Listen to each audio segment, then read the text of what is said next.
clarity and official updates on this issue, we are joined by the Secretary of the Interior and Local Government, Secretary Juanito Victor Sirimulya, together with PNP Chief Jose Melencio Nortates Jr.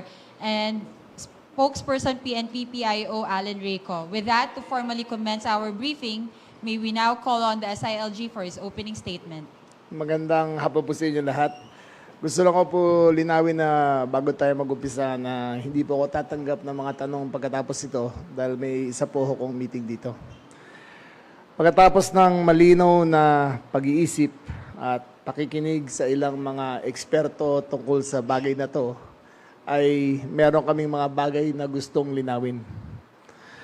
Andito kami ngayon para linawin ang naging rekomendasyon ng PNP CIDG tungkol sa kaso ng dalawang student athlete ng Ateneo Men's Basketball Team na nasawi sa Dipacolaw, Aurora noong Hunyo 8, 2026. Matatandaang nirekomenda ng CIDG ang pag-imbestiga para sa posibleng hazing labang sa miyembro ng coaching staff ng Ateneo Men's Basketball Team, kabila ng mga student manager at ball boys. Ito ay base sa pagiging isang special law ng Anti-Hazing Act. Kung saan lahat ng present sa hazing ay tuturing na sangkot sa krimen. Under this law, the mere presence of any person during the hazing is prima facie evidence of participation as a principal.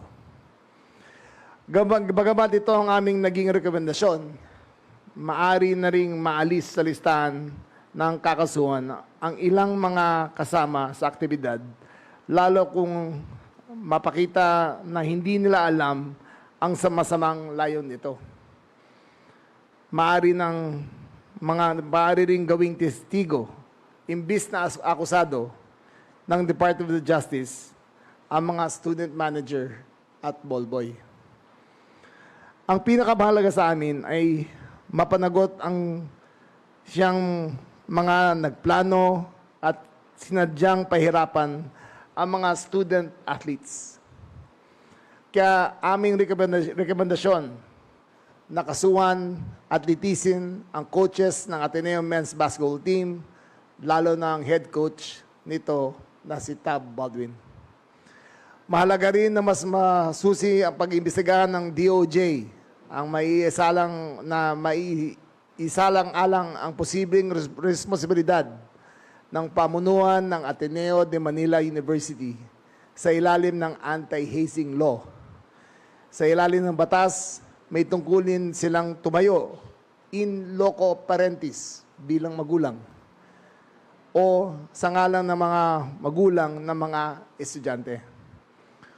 Upang siguruhin ang kanilang kaligtasan, dapat matuklasan sa investigasyon kung sila ay nagkulang sa posibleng pagpigil na aktibidad na nauwi sa kamatayan ng dalawang estudyante at sa trauma na iba pang kasali sa nasabing training.